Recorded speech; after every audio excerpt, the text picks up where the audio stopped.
Hello guys, welcome to another video. How are you doing? Today we're going to be doing my April wrap up. So basically just talking through all of the books that I read in April. I read 15 books and I DNF'd one, which we will talk about at the end of the video. So we're going to be talking about 16 books today. I'm basically going to get straight into it because recently all of my wrap ups have been really lengthy and I don't want to make you guys sit through like a 40-minute wrap up, especially when I'm talking about 15 books. So let's just get straight into it and I hope you enjoy the video. The first book I read in April was Azure Doesn't Fail by Ashley Herring Blake. I actually read this book for episode 3 of reading my physical TBR series. So I have a full reading vlog on this one, which is spoiler free. So that will be on my channel if you want to like learn more about my thoughts and kind of see my thoughts in real time. But basically this is a sapphic small town romance. It's enemies to lovers and it's so fun. I gave it 4 out of 5 stars. We follow our main character Astrid, who we see in the previous book. This is the second book in the Bright Falls series by Ashley Herring Blake. And Astrid Parker was quite a massive character in the first book, which is Delilah Green Doesn't Care.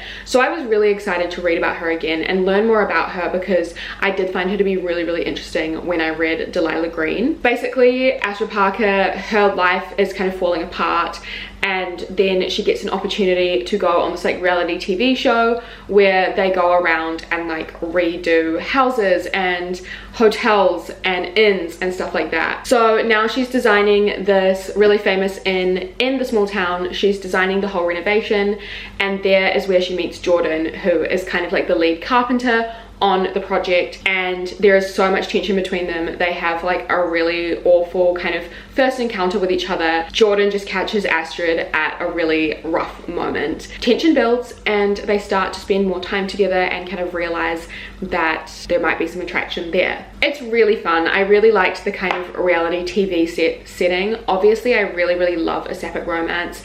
I found the first book in this series to be really good for the fact that it was a romance with no really discussions about sexuality. Like both characters were so secure in their queer identity, and so that was really refreshing because I just felt like I was reading a romance between 2 queer women and it was super normalized and it was fantastic and I really loved that. Whereas there is a little bit more discussion about sexuality in here, but I find it to be really empowering and really necessary. It was so fun. I feel like Ashley Herring Blake's writing when writing romances is just excellent. I really have nothing bad to say about it.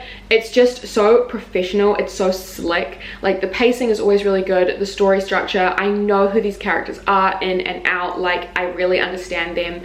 And I just thought that this was a really amazing romance. So if you guys are looking for a really beautiful like sapphic romance, I really recommend the Bright Falls series. I know they have the 3rd book coming out later in the year, maybe like September, October, November, I'm not quite sure, but of course I'm really excited to pick that one up as well. So yeah, highly recommend the series and this book. Next I read kind of a mystery thriller type novel, and that was Other People's Clothes by Kella Henkel. And again, I really enjoyed this. I forgot to say at the beginning of this video, I had an amazing month, guys. I had an amazing reading month. Not only did I read 15 books, but so many of them were in the 4-star, 5-star range. Sorry I didn't mention that earlier, but you're going to be seeing a lot of recommended books from me in this video. Other People's Clothes is definitely one of them. I really loved this. Basically we follow 2 art students from New York and they do a student transfer to an art school in Berlin, and they start subletting this apartment from this famous like crime novelist, and then they both believe that this crime novelist is stalking them and watching them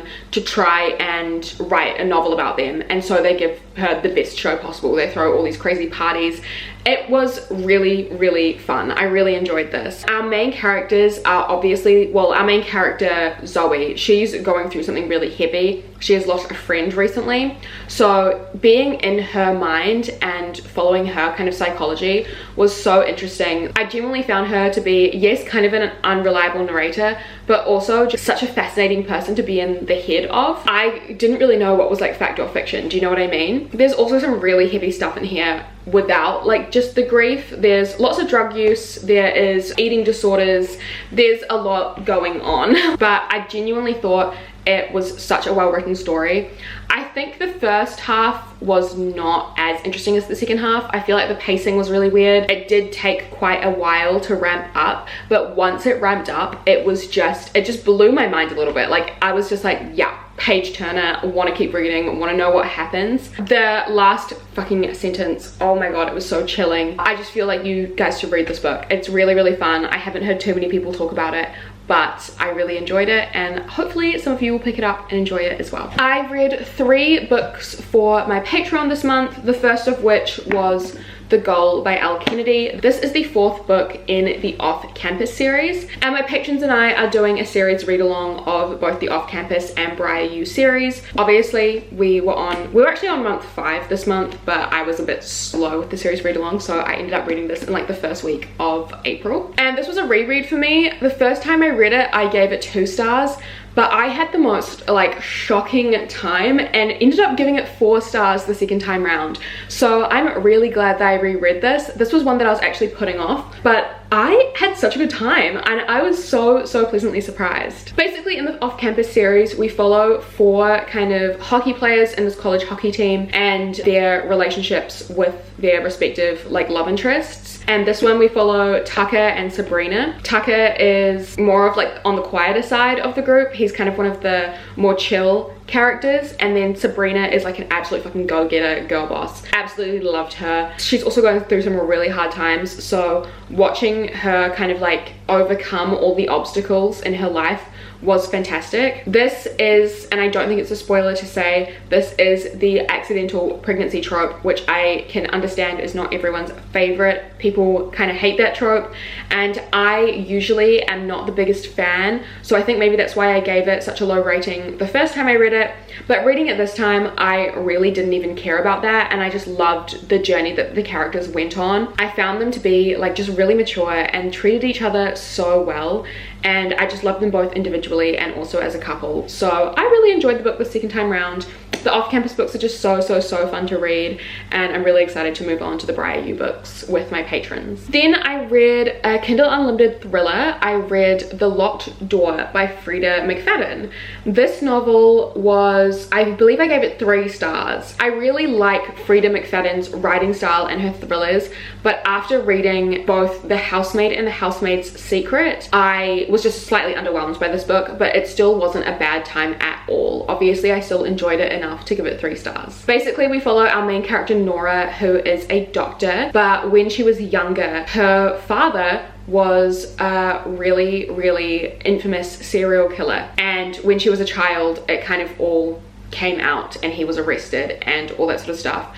And so now in her adulthood, she is trying to hide her past and hide her identity from people, and it's all seemingly going really well until all of a sudden there are some murders that are happening, and the victims fit the pattern of her father's previous victims. So all of the stuff all of a sudden is coming to light. Secrets are getting out, and it's really dark. Like, it definitely sounds really dark, but it didn't feel that way when I was reading it, even though we're literally reading about serial killers. I think the main thing is that it just wasn't as twisty, or when there were twists, I kind of saw them coming. Like, it didn't really knock my socks off like the Housemaid series did. Those plot twists, I constantly was going like, oh my fucking god, like so good. This one less so, and I really didn't like Nora all that much as a main character. So even though I had such a fun time reading it, and like the pacing was always so good, and like it's absolutely such a page turner, I just didn't feel as connected to the main character and therefore the book as a whole. I also found there were some kind of cheap sentences in the novel, and I'm not going to like give examples because I feel like that will spoil it, but I feel like there were some sentences that were really misleading, and instead of a way where it's like throwing you off the scent, I was just like, okay, this is either really fucking obvious or really dumb if this doesn't end up being the way that I think it's gonna go. And it was the latter. So it was just those sorts of things where I'm like, come on, you can do a little bit better than that. But I still enjoy my time reading it. I really like Freida McFadden's writing, and all of her thrillers are on Kindle Unlimited, which I'm so here for. So I cannot wait to read more of her backlist. Just really great bingeable thrillers. So if you're a thriller fan like myself, I do really recommend her books. I'm planning to try and read all of her backlist this year, so hopefully I can give like some really good recommendations on where to start with her writing, because she has so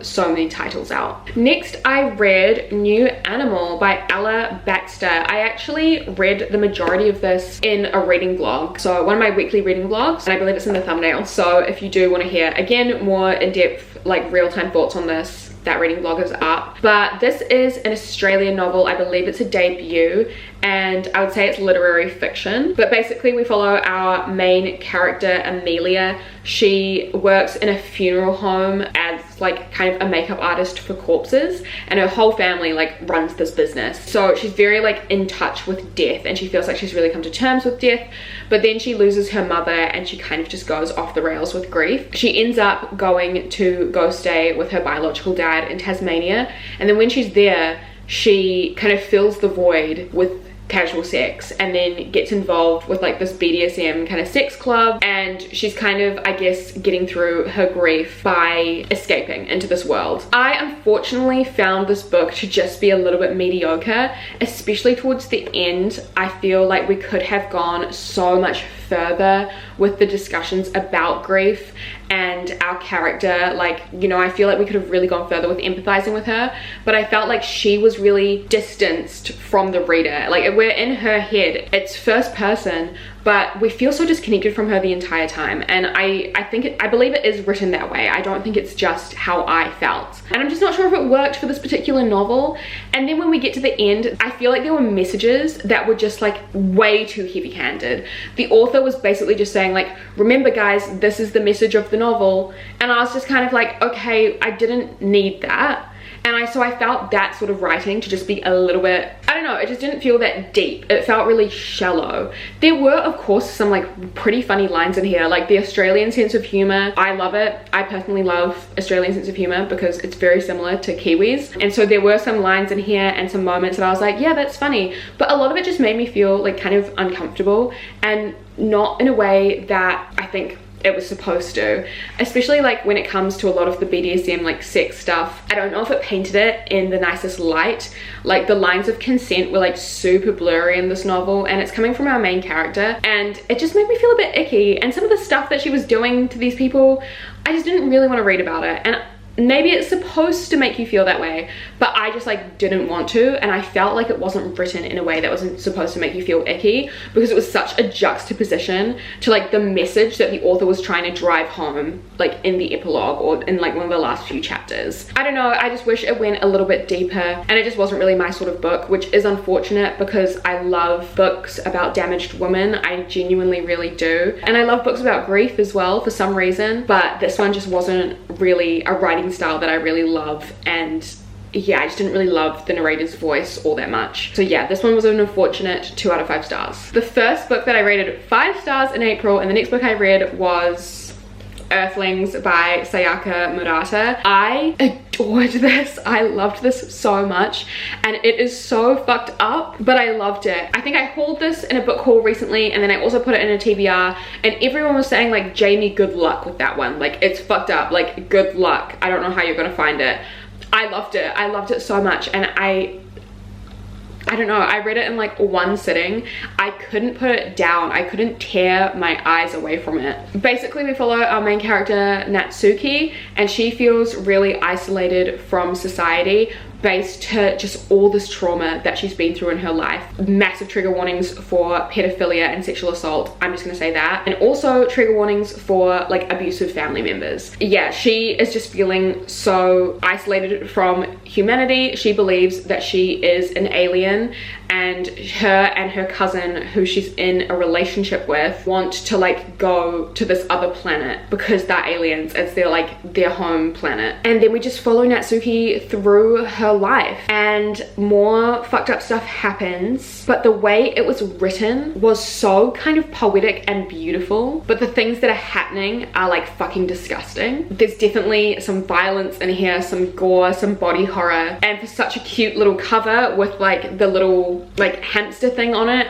it really took me by surprise. And I know that everyone said that it was going to be really fucked up, but I didn't realize just how fucked up it was going to be. I would hesitate to call this magical realism because I do think it could be grounded in reality, but there is some stuff in here that does feel quite magical, but not in a way that's like fun and whimsical. Magical in like a gross way. I found the characters to all just be so fascinating, all super fucked up. Living in Natsuki's head and seeing what she's going through was so horrifying, but I also just wanted to hold her. Like, I wanted to look after her. What she was going through was just fucking horrifying, but it was just so well written and I just couldn't put it down. There's really no words to describe this novel for me. I thought it was absolutely fantastic. I read Convenience Store Woman by the same author, and I loved that book so much, but it's so different. And I can't believe that the author wrote these two books, like they're from the same head. But yeah, I just love Sayaka Murata's writing style. Like, even though the books are so different, you can definitely see the connection in like the writing style, and I really genuinely love it so much. So I recommend both books, but Earthlings is definitely my favorite out of the two, and I can't wait to read more from this author. I believe she has some other books out, I'm not sure, I need to do some research, but I genuinely love this book so much. So highly, highly, highly recommend. Down a completely different avenue and a completely different genre, I read this other book which I also rated 5 stars, and that was Glint by Raven Kennedy, and it is the second book in the Plated Prisoner series. This series is like junk food to me. If I compare a book to junk food or reality television, you know that it's just going to be drama filled, like I'm reading for the plot. It's just so juicy and trashy, and I love it so much. Basically, the Plated Prisoner series follows our main character Orin, who is King Midas's favorite concubine, because it is a King Midas retelling. And Orin, her skin is like fully gold. It is 100% like she is gold. I don't want to spoil too much of the series, but in the first book there is talks of a war happening, and I believe the series is going to be following this uprising and this war between the kingdoms. I believe there's like 6 kingdoms, and this book was so good. We were introduced to some really, really great new characters, and I loved all of them so much. I genuinely think this series is just so fun. Like, if you're just looking for fantasy that you really don't have to think too hard about, this is so good. Like, I genuinely really like this series, and I think I read the first book on Kindle Unlimited with like some doubts in my mind. I was like, I don't know if I'm gonna like this, and I was so pleasantly surprised. So now I'm looking forward to devouring each and every other book in the series. There were some crazy plot twists at the end. One of them I guessed, one of them I did not. So, you know, really the best of both worlds here. I really like figuring out like mysteries while I'm reading, and it's not something that I try and do consciously. It's just something that happens. Like, that's where my brain goes.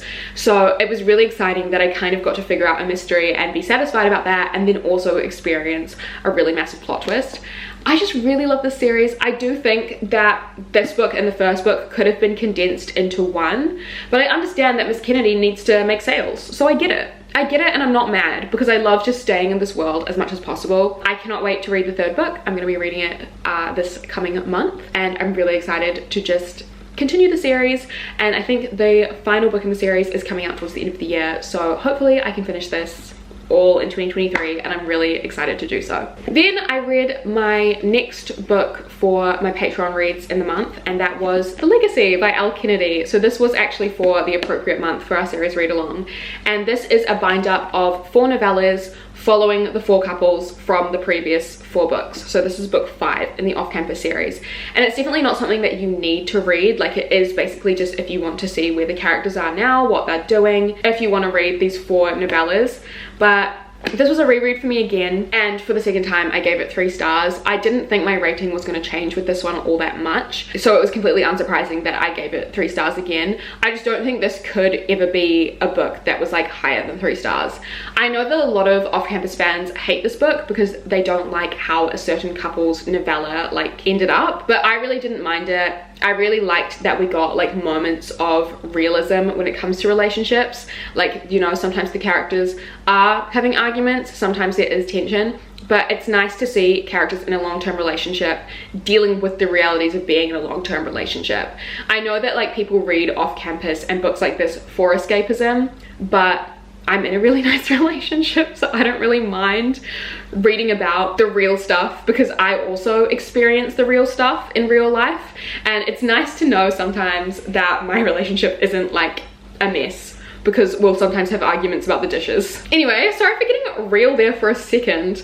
I gave it 3 stars. It was really fun. Obviously, loved revisiting the characters. I think because I was so taken aback by how much I loved the goal on my reread, I think I really preferred Sabrina and Tucker's novella in this one. I think that was my favorite, but that might be because it was the book that I had read the most recently. But regardless, it was so fun. I really enjoyed my time rereading this. Very easy to read. But yeah, I just recommend the off-campus series in general. Like, I don't recommend every single book in the off-campus series, but if you are looking for like a fun escapist series, that one is really good. Okay, next I have the books that I read in my 24-hour readathon, which should be the most recent video on my channel. First of all, I read The Cat Who Saved Books by Sosuke Natsukawa, which I'm fucking obsessed with. This is another 5-star read. I loved this so much. Oh my god, I like cried reading this, thinking about how much I love books. This is what this book did to me. 5 fucking stars. Love it. Basically, this book is magical realism, and we follow our main character Rintaro, and he has recently lost his grandfather, and his grandfather owned a secondhand bookshop called Natsuki Books. And one day he's about to pack up the bookstore and he's moving in with his aunt, and a talking orange tabby cat comes in and tells him that before he leaves he needs to go on these adventures with him to try and save books from people who have been mistreating them. And this just put so much into perspective for me. I genuinely feel like everyone who makes book content on the internet, anyone who is a reader, anyone who consumes book content on the internet needs to read this book, because there are so many discussions about like overconsumption in terms of like reading, and how sometimes it's not about how fast you read, how many books you've read, it's just about like enjoying the story, and how books have so much power and storytelling has so much power. And I just loved it. I thought the writing style was perfect. I loved the character of the little tabby cat. I genuinely loved him so much, and it was just such an amazing comfort read. I know that I'm going to be rereading this in the future because it's such a nice little short book, and I loved it. I would even call this a novella maybe over like a full-on novel, and it was just beautiful. It was just beautiful. One of my new favorite books of all time, and I just loved it. I just love books about cats and books. That's my new favorite genre. Books that feature cats and also books. If anyone has any recommendations, let me know. Next, I read a bit of a silly one, but I actually kind of enjoyed it, and that was White Hot Kiss by Jennifer L. Armentrout. I actually had a bit of a roller coaster of a time with this one. I really wasn't liking it at the beginning, and I still have so many problems with the book, but that junk food reading I just love. I just cannot stay away from my junk food books. Basically, this is an urban YA fantasy, and we follow our main character Layla, and she is half demon, half gargoyle, and demons are considered like evil in society, but gargoyles are considered like the protectors of society, like they're called wardens. And basically she just wants to be a normal high school gal, but she is battling with these two sides of herself, trying to figure out like what's right and what's wrong. And there's also a massive love triangle between her and this warden that she lives with, because they kind of like adopted her. The warden that she lives with, who she's been in love with forever but can't be with because of her half demon self. But then also this new sexy like high demon or upper demon, I don't know what they're called, this new sexy upper demon who like comes and enrolls in her school.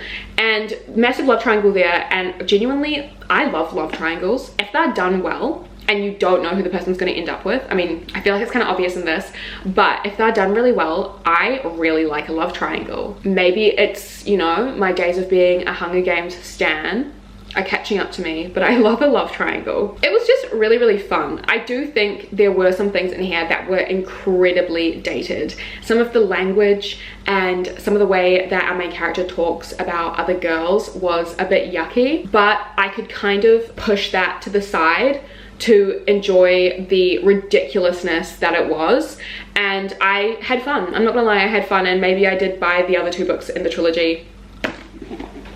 No one perceived me. Not everyone is gonna love this. You do have to go into this with a very open mind and acknowledge that you are reading something kind of trashy, and that's no hate to anyone who like stands this series. I think it's okay to admit that something is trashy and also that you really enjoy it, because it's what this is. I had a really good time with it. Definitely an emotional roller coaster, and if you want to see more of my thoughts on this and my like real life emotional roller coaster that I was experiencing in real time, my most recent 24-hour readathon has all of the clips, and that is the most recent video on my channel. Then I read a book called Love in the Big City by Sang-Young Park. This is a literary fiction, and I rated it 4 stars. I really enjoyed this novel. Basically, we follow our main character who is living in Seoul, and he's a gay man, and we basically just follow him throughout his life and all of the loves that he's had in his life, whether that be friends or family or romantic relationships. This book was actually really powerful. Like, I genuinely, when I was reading it, I thought it was going to be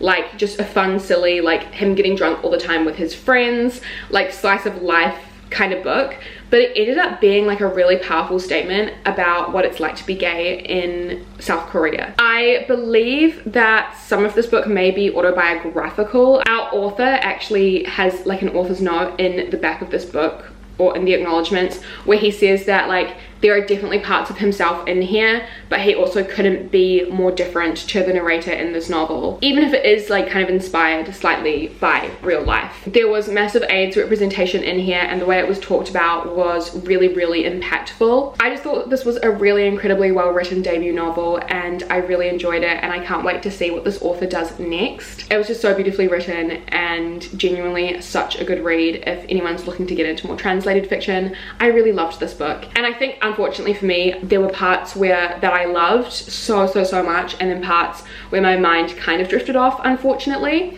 so which is why it gets the 4 stars instead of the 5 stars, but I still genuinely recommend it so much. The next book I read in April was my main Patreon book club book, which was All's Well by Mona Awad.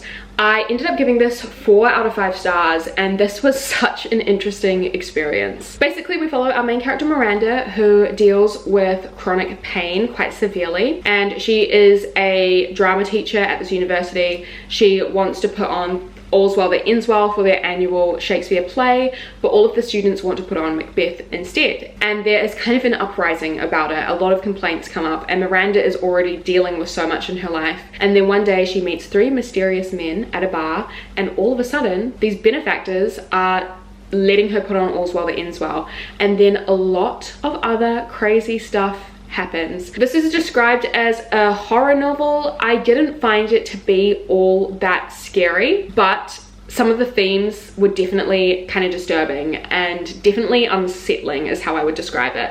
I would also kind of describe it as magical realism, because I think so much of it is kind of magical. There are elements of fantasy in here, while so many other parts are really grounded in reality, and I found the writing style to be absolutely amazing. My one thing is just the ending. The final kind of climax of the novel I just found to be slightly disappointing, which is why it gets 4 stars, because I was reading it and enjoying it so much at the beginning, and I was like, this is my perfect novel, this is speaking to me, and then the ending happened and I just couldn't quite suspend my disbelief all that much, which is really unfortunate, but I still highly recommend this novel. And I understand that while the ending isn't necessarily for me, I understand that there'd be so many other people out there that enjoy it, and I genuinely really enjoyed my time reading it, which is why I gave it the 4 stars that I think it deserves. Because I read this for my Patreon, we have a full-length live show discussing the book on my Patreon page,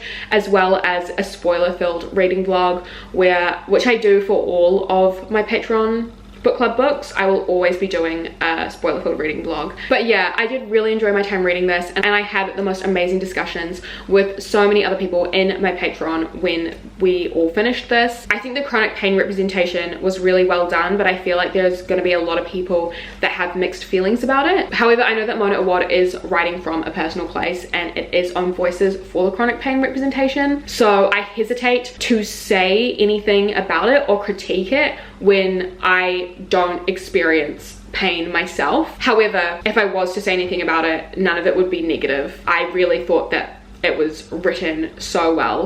I genuinely thought that. I loved all of the features of Shakespeare in here because I am a bit of a Shakespeare geek, so that was just another plus to reading this book, and I really enjoyed it. So yeah, 4 stars for my Patreon book for this month. And then the next 3 books I'm going to talk about, I actually have a reading vlog coming out very soon which features these 3 novels, so I'm going to talk about them very briefly as to not spoil that reading vlog that is coming out. So first of all, I read Funny You Should Ask by Elisa Sussman. I gave this 4 out of 5 stars, and I think this has pretty mixed reviews, and I feel like people are a little bit too harsh on this novel. It was a fun time and I really liked it. It is a romance, and we follow 2 different time frames. Our main character, Queenie, is a journalist. Our other main character, Gabe, is a famous actor. And Queenie gets an opportunity to interview Gabe, and they end up going on this epic weekend together. Queenie writes this really infamous piece of writing, and then 10 years later, after like really not that much communication with each other, they are asked to kind of recreate that weekend with like a follow-up interview 10 years on. And obviously it is a little bit fantastical, like it's super unrealistic. However, I still had a really great time reading this. I thought it was really fun. The pacing was great, and the slow reveals of what had happened in the past were excellently done. I was able to suspend my disbelief a little bit with this one, which I'm really grateful for. So yeah, I gave this one 4 out of 5 stars, and I think it was a really well done romance. And then I read Queenie by Candice Carty-Williams, and I absolutely fell in love with this book. I gave it 5 out of 5 stars. We follow our main character, Queenie, and she's recently gone through this massive breakup with her boyfriend. She's kind of just going through it.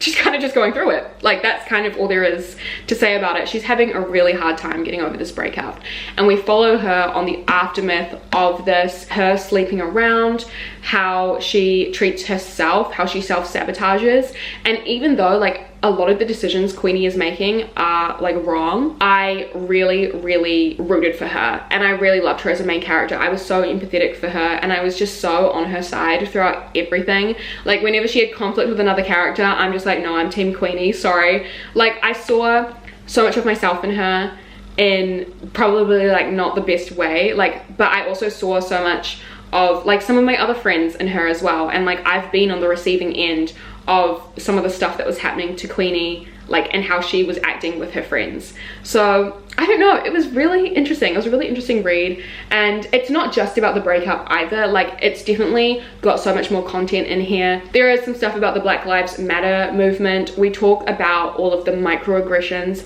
that Queenie goes through as a black woman in the UK. But also, while all this is happening, there's such like an amazing kind of sense of humor that is undergoing all of it. It feels really tongue-in-cheek, and it feels like Queenie is really self-deprecating at the same time, and I just thought it was so excellently done. I genuinely loved it so much. 5 stars. Another book that I just recommend to so many people. Reading this right now, I am the same age as she was in the book, so I don't know, it just felt really nice. It felt like I was reading a novel about a friend. So yeah, I really loved it, and I cannot wait for you guys to hear more of my thoughts in my reading vlog featuring this book coming very soon. And then finally, the last book that I read in April was The Summer of Broken Rules by K.L. Walter. I ended up giving this 2 out of 5 stars. I did not love this. I didn't think it was YA, but then reading it, I was like, oh yeah, this is YA. I did not realize. I thought it was an adult romance. But we follow our main character, Meredith. She's 18. 2 years ago, her sister passed away, and then now she's meeting up with a bunch of her family and friends for the first time in 2 years since that happened for her cousin's wedding. And at this wedding, there is a massive game of Assassin that's being played, which I think was probably one of the funnest parts of the books, was that game of Assassin. There's also like a romance with one of the other guests on like the groom's side. I just didn't love this book. I thought it was, I don't know, a little bit juvenile for me. And I know it's YA, like I know I might not be the target audience. I don't know, I really love books about grief, and I love, you know, wedding settings. So this had like all the ingredients to be a book that I really loved, but unfortunately I just didn't love the characters. I thought it was really cheesy, and I thought that it was way too quick the way they fell in love with each other. Like these two characters who knew each other for 2 days, no, not for me. I don't mind insta love. Like, Funny You Should Ask, sure, it's a short like period of time where the characters get to know each other, but like at least we got to see it later. Like the pacing was still really good, whereas like page 50 they're like fucking kissing and cuddling. So It just wasn't for me personally. I didn't agree with a lot of the characters' decisions, and it's just, yeah, I thought the writing style was a bit bland. I think if I was to say something positive about it, I thought the assassin game was fun, and I thought the like summer setting, I believe it's in Cape Cod, I thought that setting was really, really fun, and I really liked the atmosphere that the author created. But the book itself just wasn't for me, unfortunately. And then finally, we're going to talk about my one DNF for the month and my first DNF of the year. So I've had a really good year when it comes to like completing all the books that I've started, but the book that I DNF'd was called The Co-op by Tara Dewitt, and this was on Kindle Unlimited. This is a enemies to lovers, maybe second chance romance, and I read about 50% of it. Basically, we follow our two main characters as they're like doing up this house that their grandparents used to live in. I don't know, it was really hard to follow the story. Even though it was a romance, I just kind of wasn't into it from the beginning, and I can't believe I actually read half of it and then decided to stop. Yeah, I got through half of it and I just decided it wasn't for me. I found the characters to be like really basic, like I just didn't know who they were, and like sure, witty banter is all well and good, but like I'm gonna need more than just witty banter. I want to know like who they are as people. So I unfortunately found it to be really boring, and I felt the characters, because it was dual perspective and I felt like I wasn't getting to know these characters at all really, they kind of spoke the same, and so when I would be in a certain character's perspective, I'd like forget. Halfway through reading, I would like forget whose perspective I was in, because they just didn't seem all that very distinct. I unfortunately did not love it, so I did decide not to finish it, and it being my only DNF so far this year, I feel great about. Anyway, that's it for this video. Thank you so much if you made it to the end. I know that I talked about a lot of books. Just staring at them here, I'm like, it's a big pile, but thank you so much again for watching. Please let me know down below what your favorite book you read in April was, and let me know if you agree or disagree with any of my opinions. You guys know I love to have discussions with you and talk all things books, so please let me know in the comments. Another cheeky reminder that all my socials are linked down below, as well as my Patreon, so if you do want to get in on the Patreon book club, or if you want to see all of the extra content that I have coming out in May, all the information is on the page. Again, thank you so much for watching. I appreciate you all so much, and I will see you very soon in another video.